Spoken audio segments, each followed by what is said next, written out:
The world remembers 2001 as the year everything changed, but very few ever heard the Afghan voices who witnessed the war unfold from the ground. This story begins far from political speeches, far from global headlines, inside small Afghan villages, dusty streets, crowded bazaars, quiet mountains, and ordinary homes where people woke up to a war they never asked for. As the world watched screens filled with explosions and military briefings, Afghans watched the sky, wondering why their peaceful nights suddenly turned into burning horizons. Today, the hidden local stories finally surface, told not by generals or governments, but by the people who survived those first days of the 2001 Afghan War.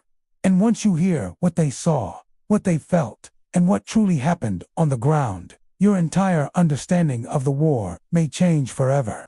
Before we begin, make sure you stay till the last moment, because the truth hidden for 2 decades is far more human, emotional, and shocking than anything you've heard on the news. And if you want more deep, untold stories like this, visit the channel for the next eye-opening episode. When the war was announced in 2001, the people of Afghanistan didn't hear it through television broadcasts or breaking news tickers. They felt it through vibrations in the ground when the first distant explosions echoed across the mountains.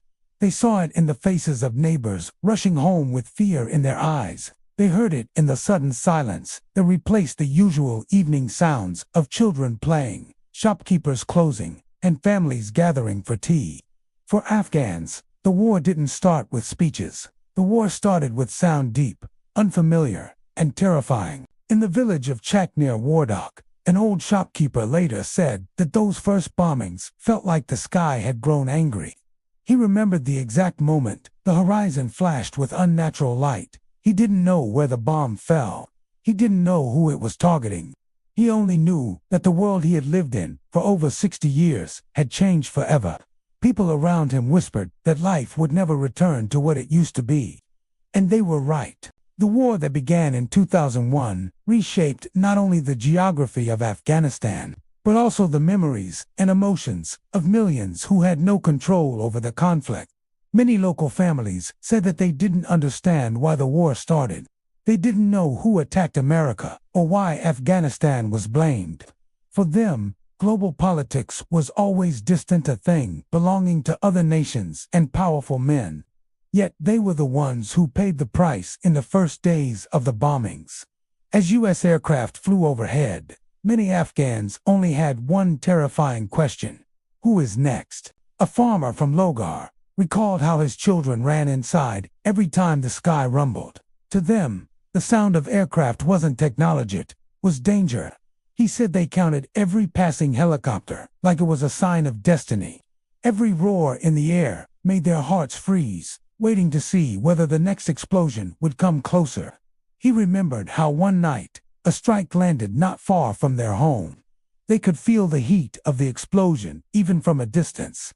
The children cried all night, asking why the sky was angry. He didn't have an answer. In the streets of Kabul, life shifted in ways the world never saw. Shops closed early.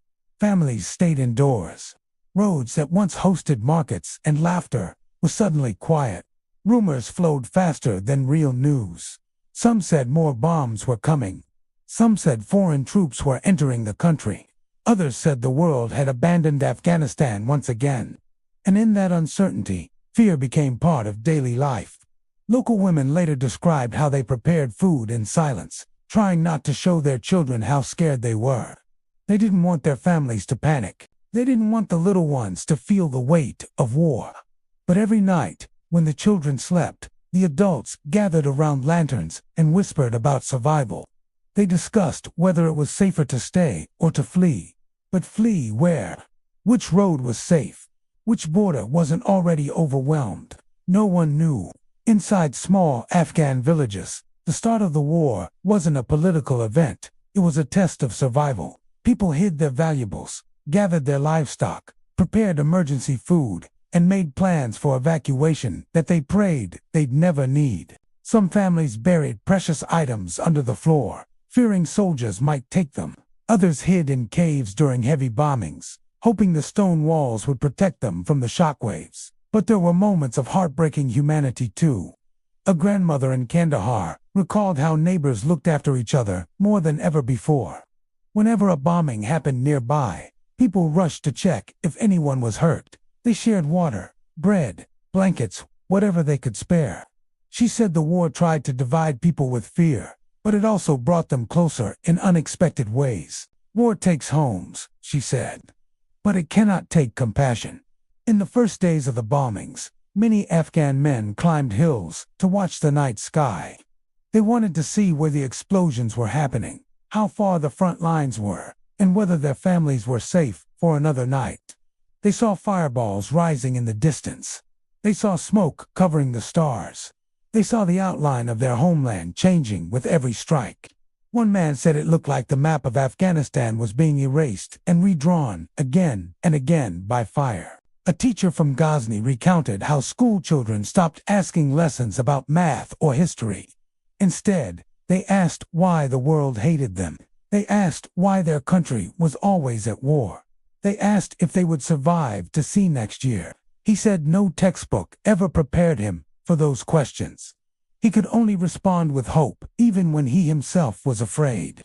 He told them the world didn't hate them. Only politics did. Only power did. Not people. As the days passed, more Afghans understood that the war would not end quickly. They saw foreign forces entering the country. They saw Taliban fighters leaving villages. They saw front lines move like shadows, unpredictable and frightening. For local people, each day brought new changes, new fears, new choices. Some chose to flee. Some stayed behind to protect their homes. Some waited for peace that never came. In Herat, a young man remembered how strange it felt to see foreign soldiers for the first time. He had only seen such uniforms in movies. Now they were walking through his streets. He didn't know whether to fear them or trust them. He said everyone watched quietly from windows, trying to understand what their arrival meant. Was it liberation? Was it occupation? Was it the end of fear or the beginning of something worse? The truth was, no one knew. But perhaps the most emotional stories come from the people who lost family members during those early bombings. A mother from Nangarhar said her son was outside feeding their animals when the strike hit. One moment, he was laughing. The next moment, he was gone. She said the sound of bombing still rings in her ears. After all these years, she still imagines him running back home. She still asks why the war took children who had no part in global conflict. Yet even amid this pain, Afghans held on to a silent strength. Many said they had lived through invasions before from empires, superpowers, and militias, but each war left a scar on their memories. Still, they endured, they rebuilt, they survived. But the start of the 2001 war became one of the most defining moments in Afghan history, not because of geopolitics, but because of the human stories no one heard. In villages across the country, old men say the first days of the war felt like watching history repeat itself. They had lived through earlier conflicts and recognized the pattern. Foreigners arrive, bombs fall, governments change, promises are made, and ordinary Afghans suffer. One elder said, "The world sees maps, we see graves." His words captured the essence of what many felt but could not express. Even after 2 decades, those memories remain vivid. Afghans remember the sound of aircraft before they remember the speeches of world leaders. They remember the smell of smoke before they remember the political explanations. They remember the people they lost more than the reasons they were given for the war. This is the Afghan perspective that was never shown on screens, raw, emotional, and deeply human. These hidden stories reveal a truth that statistics and reports cannot capture. The start of the 2001 Afghan War wasn't just a military operation. It was a human earthquake that shattered the lives of millions who had no control over global politics. And as these voices finally surface, the world can see the war, not through the lens of strategy or power, but through the eyes of the people who lived it. Thank you for watching this untold story. If you want more deep, emotional, and historically important Afghan perspectives that the world never heard, visit the channel for the next powerful episode.